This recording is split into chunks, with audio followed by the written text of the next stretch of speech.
Hey there, friends. My name is Alyssa Crane. I'm a certified HR leader, author, and chief talent strategist at Powerhouse Talent. But even more importantly, I'm on a mission to spread peace, love, and meaningful careers.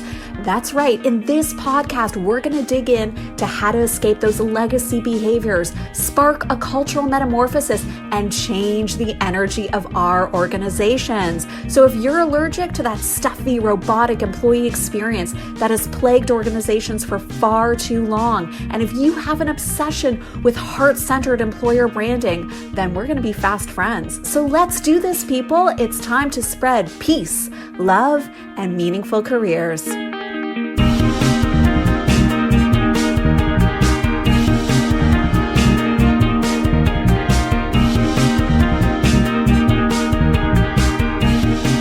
This episode is brought to you by Land Your Brand. Land Your Brand is so much more than a digital learning course. It is an employer branding project blueprint. It includes communications, tools, templates, all the things that you are going to need to take your organization from having no employer brand strategy all the way to having an employee value proposition, the tools that you need to amplify your key messages in market. So to learn more about Land Your Brand or some of our other digital learning programs, hop on over to either powerhousetalent.ca or learnemployerbranding.com. And right now we have a sale where we are offering 25% off our digital learning courses by using the promo code POWERUP. So go explore over at powerhousetalent.ca or learnemployerbranding.com. Okay, so let's talk a little bit about your employer branding project. And if you are embarking on this important work, what are the things that you're going to want to think about before digging in to a project or even just saying yes to doing this work? And so the first tip I will encourage you to follow is to really start to think about what are the goals of this project? Is this just busy work? Is this just something that you've been tasked with because it's the cool kid on the HR block that perhaps your leadership team feels that you need? Or is there a material reason why you should invest this time and energy into this work? And so some of the goals that are pretty common when embarking on a project like this and doing this work include unifying your organization, so deepening that sense of belonging and unity, and really doubling down on this identity work of who are you as an employer and what does it mean to be part of this organization, so that all sort of rolls up into unity. Another big goal of this work is attraction. And so over the last few years, that has been sort of the dominant player as I have, various conversations with employer brand or HR leaders across the globe. They are struggling to find talent, or at least struggling to find the right talent. And so attraction has been, again, this main driver of this project. But even before that, when the market wasn't, nearly as hot as it was, let's say, a year ago, unity was a dominant factor in starting this work. And so, markets cool, markets soften, markets heat up, markets become fiercely competitive. I think the need for employer brand work and really that identity, stays the same. It should be as important in cooler markets as it is in hotter markets, because it does so much more than just attract. It really helps you understand who you are as an employer. What does it mean to be part of your organization? What are the people programs that you should be investing in good times and in bad, that will help retain your talented team and also keep that talented team engaged? So this is the inner work that we all must do as individuals and as organizations in order to live our best life. So this is not just cool work when the market's hot. This is important inner work regardless of the talent marketplace. Okay. The next thing I would encourage you to do if you are embarking on a project like an employer branding project would be to assemble the dream team. Okay. So what does this actually look like? Well, the first thing I would caution you on is ensuring that your dream team is not enormous.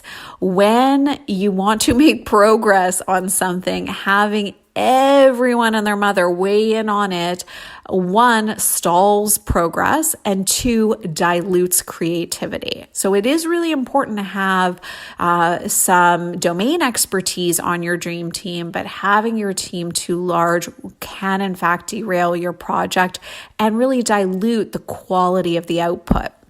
So what does a great dream team look like? I've been involved in projects where I've had one key contact on the client side, and we would bring folks in marketing in at various points in time in the project. We'd bring comms in various times of the project, but the core team might be myself as the lead strategist and somebody on the client side. I've been a part of other projects where we've had a handful of people with comms and marketing as part of the core team involved in every single project status call, and those went extremely well because it wasn't the entire communications team. It wasn't the entire marketing team. It was one person representing that domain and that department, being able to bring in their expertise, being able to make sure that we're mindful of other initiatives happening in the organization. So what I would say is a handful of people max on your dream team is perfect. So what does that actually look like? Comms, marketing, talent attraction, HR. Those are the folks that you want in on this project. And again, they don't have to be there as the core member if you don't have capacity for that. Again, we've had very, very successful projects where it's me as the lead strategist, my creative collective working in the background, and a lead on the client side, and their team working in unison in the background, and we bring them in important milestones. The next thing I want to encourage you to do is look for a blueprint. Now, I clearly mentioned Land Your Brand because we built this blueprint so that we could help folks that couldn't afford an agency to help them on these projects. We want to democratize this work. We want to make thinking and the methodology available to practitioners so that they can adopt more of a do-it-yourself mindset, but still employ a lot of the same thinking and methodology and learn from past pitfalls and mistakes and be able to do this work very efficiently.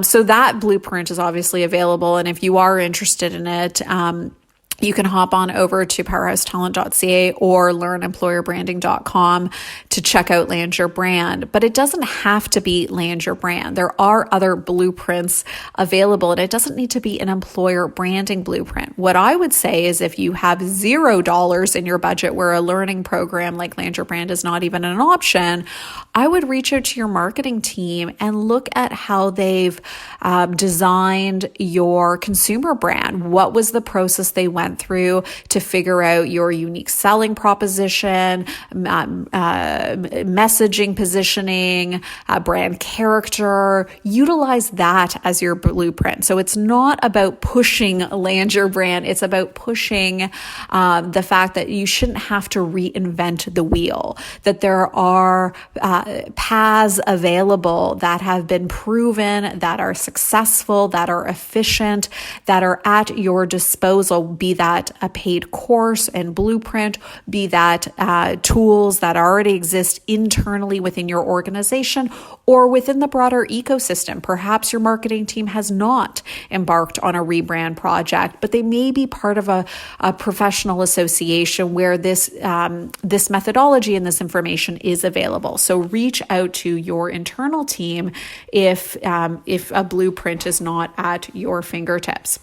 The next thing I would say is to carve out capacity and to know your timeline. So to give you a sense of the timeline that we allow for in these projects, we allow for a 6-month time frame to ensure that we have ample opportunity to conduct focus groups, to leverage. We are Culture Talk certified partners, so we leverage a Culture Talk assessment where we get into an archetype composition for organizations. And even if you want to do this work yourself, but you do want to enlist Powerhouse to launch a Culture Talk survey for your organization to help you sort of narrow down brand character and how you're showing up and how your culture is being experienced, reach out to us. We can definitely help you with that. But I would say 6 months to do this work is a good amount of time for you to be able to get to the finish line with an employee value proposition, with an employer brand strategy, and with a number of digital assets at your fingertips, as well as some tools for managers where they'll be able to understand how do they live this work? How do they deliver the brand experience? Okay. The next thing is exactly that. It's educating your frontline delivery system for the employee experience, which are your frontline leaders, on how to in fact deliver the brand experience internally and externally. So whether that's candidates or whether that's employees, all of this work is worth nothing if your frontline delivery system is not effective at honoring that people promise, honoring your brand in every interaction they have. I often say when we're doing this training with clients, every interaction has the power to either enrich or erode brand. So the choice is yours, my friends. And if we do not equip that frontline delivery system, our people leaders with the information and the knowledge that they need to be able to honor this work, then we haven't done our job. So definitely make sure education is part of your plan. The next thing is to commit to advancing this work on an ongoing basis. All of this work is worth nothing if you get to the end of the 6-month time frame and you put it out in the world and you think your job is done. This is a living, breathing thing, no different than your consumer brand. It's ongoing storytelling. Nothing happens day one. Things happen year one, year two, and it's through consistent action. It's through deepening those key messages, strengthening that visual identity, helping build those key associations that talent make with you in a very crowded marketplace. And the last tip I will give you is to measure, to tweak, and to revisit this work. This is a living, breathing thing. It is not written in stone. It is not static. It is a dynamic entity that needs to evolve alongside you as an organization. So revisit your employee value proposition. Make sure it's evolving alongside you as an organization. Make sure your assets are up to date. Make sure your frontline delivery system, be that your leaders, are fully aware of the evolution and the maturing of your employer brand. Whew, well, that's a lot. So there you have it, friends. I am wishing you tons of luck and success as you embark on this critical work. Again, this is not about, a hot job market and, you have to do this work when you're desperate for talent. This is the inner work. This is you finding yourself as an organization. Who are you as an employer? What are those key associations that we want talent to make with us in a marketplace? And how do we actually honor that within the employee life cycle? What are we investing in? It helps you make more strategic and intentional decisions around your people strategy and the investments you make within that people strategy. So until next time, and as always, I am wishing you peace, love, and meaningful careers. Have a good one.